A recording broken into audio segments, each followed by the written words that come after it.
A key to success when studying abroad is to embrace and learn from the host culture. Observe and accept the fact that things might be done differently here than they are in your own country. This learning process might involve a re-evaluation of your expectations and values, but keeping an open mind will help you succeed. Welcome to the University of South Carolina. My name is Alice. I'm originally from São Paulo, Brazil, and I'm a graduate of this university. USC's current student population includes international students from over 100 nations. Students like you and I. Students that just a few months ago were in the same situation you're in. We can all relate to your expectations and the challenges you're facing. The biggest challenge, of course, as an international student is the language. But as soon as you get into, talking in English and you get along with other students and you see that other international students have troubles as well, I guess you're more open and you can more adapt to living in a different culture. I thought I knew how to speak English, and I took the TOEFL, I passed it, but when I came here, I really didn't know English at all. So that was a big shock. I think I'm now improving that. However, at the beginning it was really hard. Blending in the new culture, understanding people, because it's totally different back home, how we treat people, and learning the habits and the culture of the new country. I think this is the biggest challenge. From our experience as international students, we've learned that there are at least 5 crucial steps that can lead you to both personal and academic success, and I would like to share them with you. The first step comes from within, from you as a student, and that is commitment. It is important to find your source of motivation and your purpose for being here. Being in a different country, you have this motivation to prove yourself, to be better, and that's what drives me to succeed. Education empowers you, and just having that sort of advantage is one of the reasons why I continue to study, is that I'm so much better off having a university education. The opportunities and doors open up, and I feel like I'm then in a position to make the changes that I want to see. What motivates me is to make my family happy and myself also happy, and my government, because I don't want, I've been sent as a scholarship, and I want the whole people back home to be proud of that scholarship. The culture in the United States values individual effort, initiative, and involvement. In American universities, students are encouraged to voice their opinions and be inquisitive.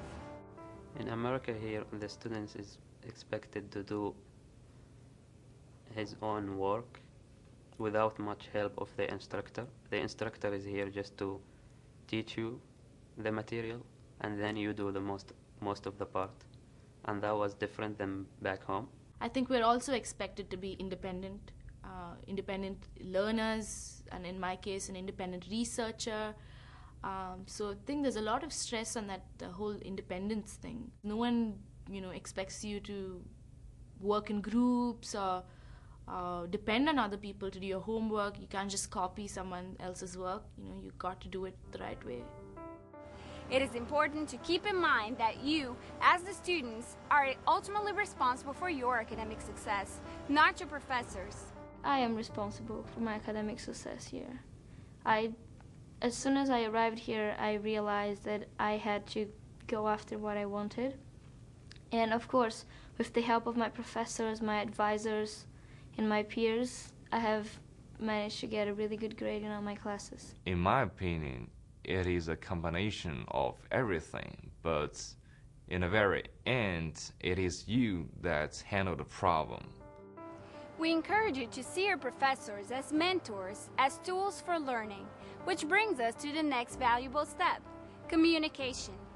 Being able to share your expectations, fears, and doubts is extremely important.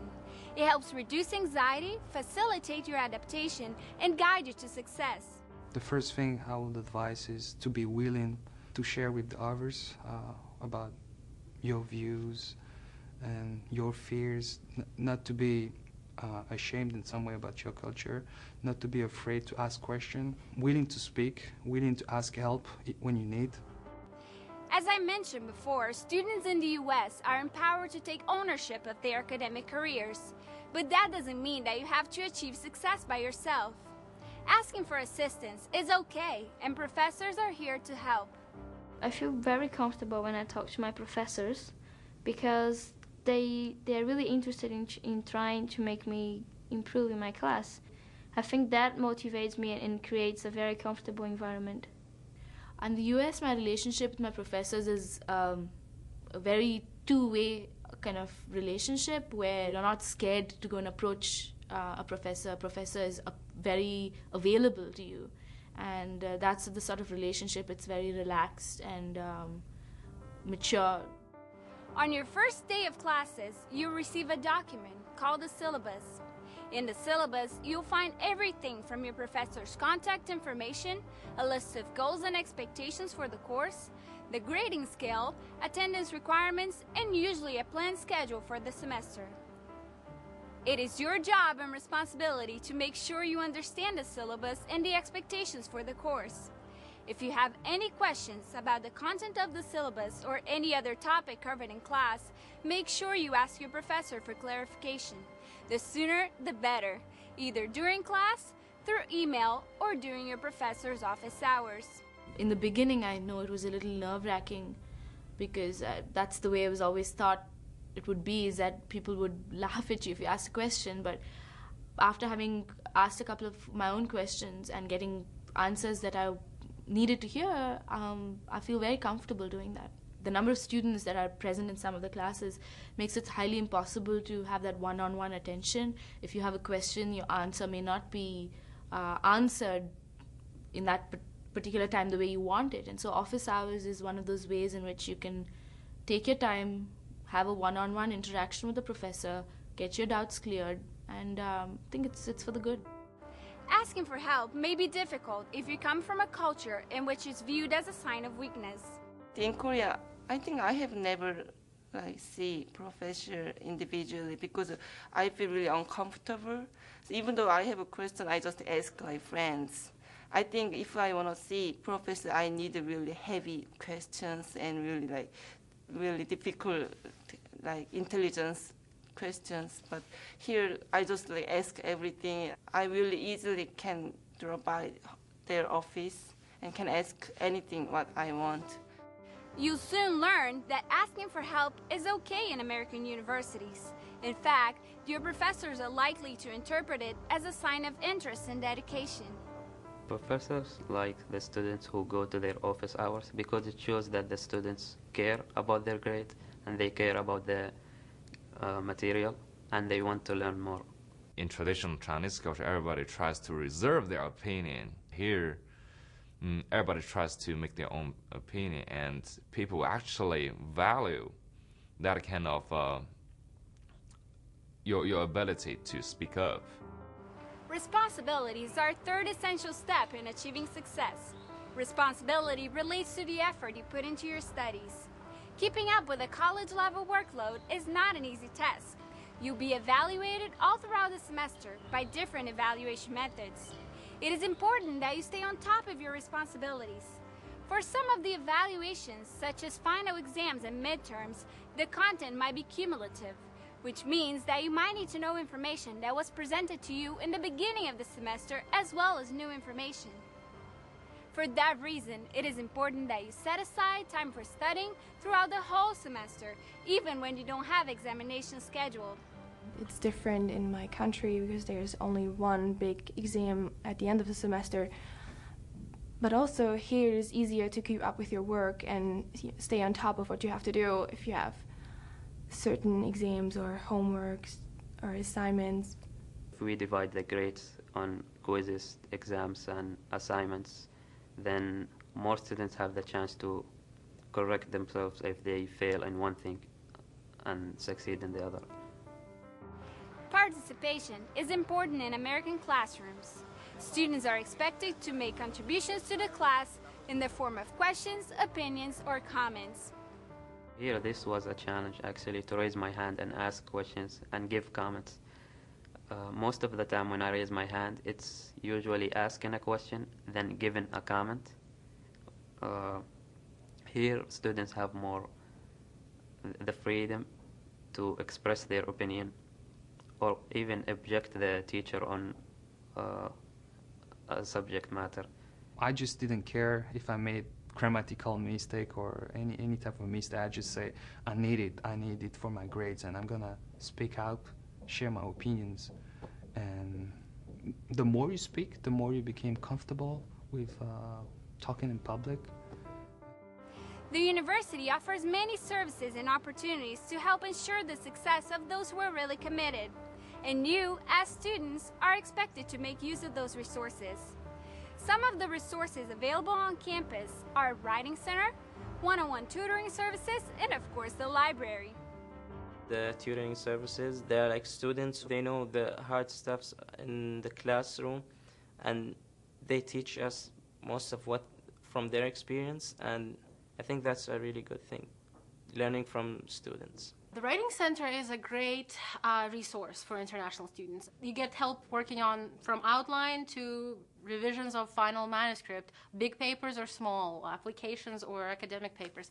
And so I think it's a free and very good resource. I go to the library every day. I study over there. I love to study over there. They have got study rooms, study group rooms, so that you can study in a group in a quiet way for writing your papers and your dissertations, your homeworks and assignments.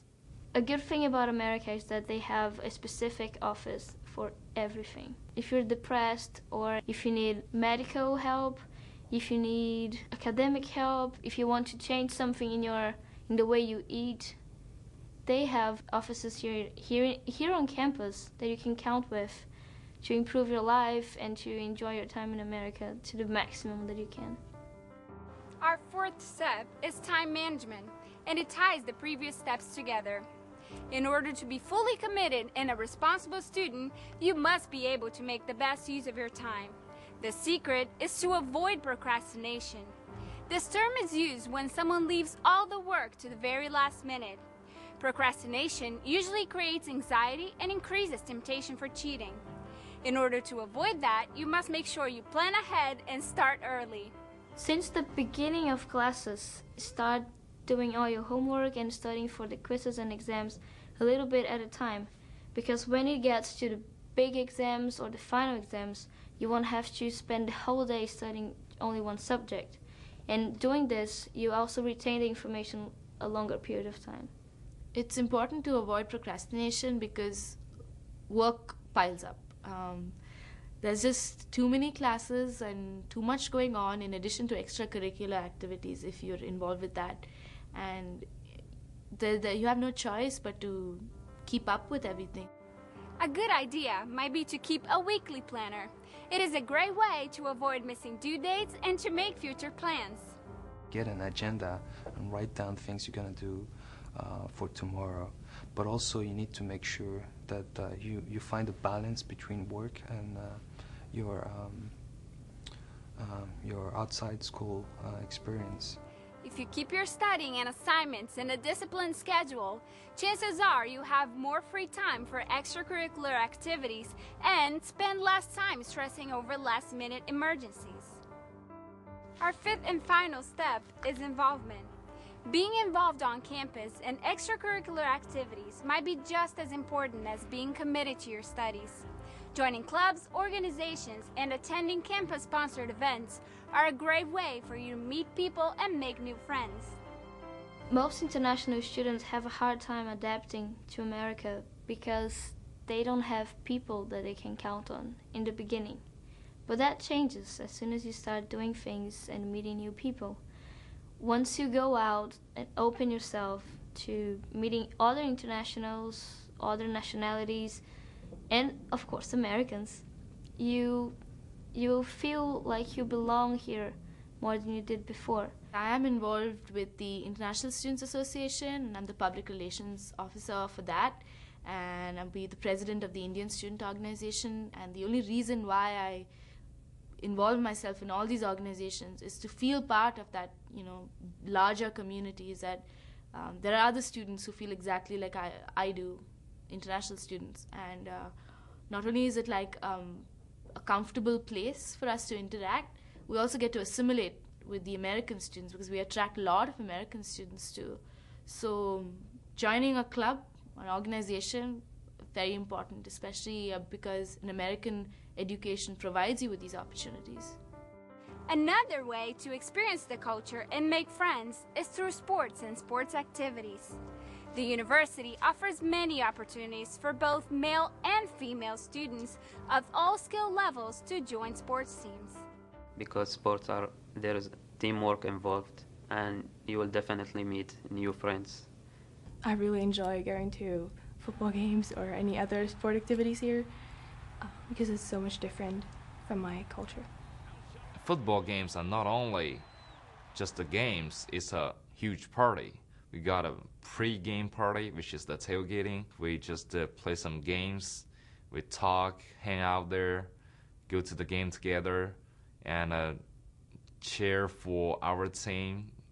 Well, it makes a huge difference when you have the affiliation when you watch a game.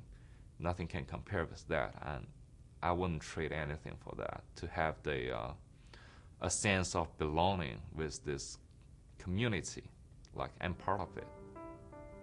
Here's a tip.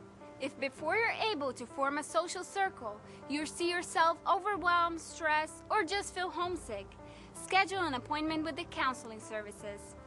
At the counseling services, they make professionals available to talk to you and help you through tough times, both personal and academic. The meetings are confidential, which means they won't tell anybody what you decide to share with them. It is a good way to relieve anxiety by having someone to talk to.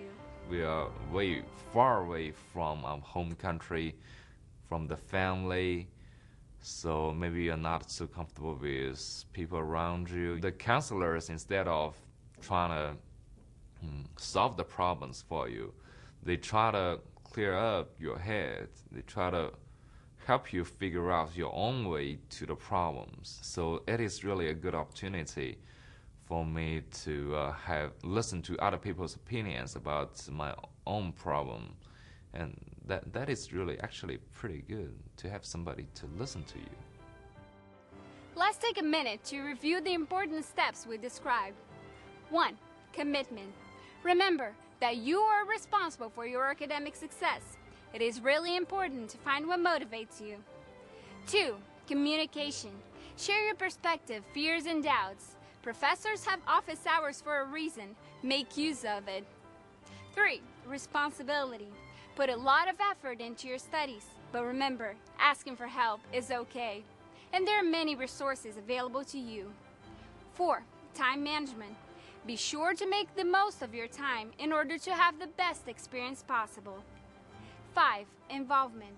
Get out of your comfort zone and search for opportunities to socialize. Joining clubs and organizations is a great way to establish a new support system. Well, now that we have shared with you our 5 steps on the road to success, I think I better let you go, because you have a busy and exciting semester ahead of you. Welcome to USC and good luck. Welcome to the Gamecock family. You're going to have the time of your life. Best of luck.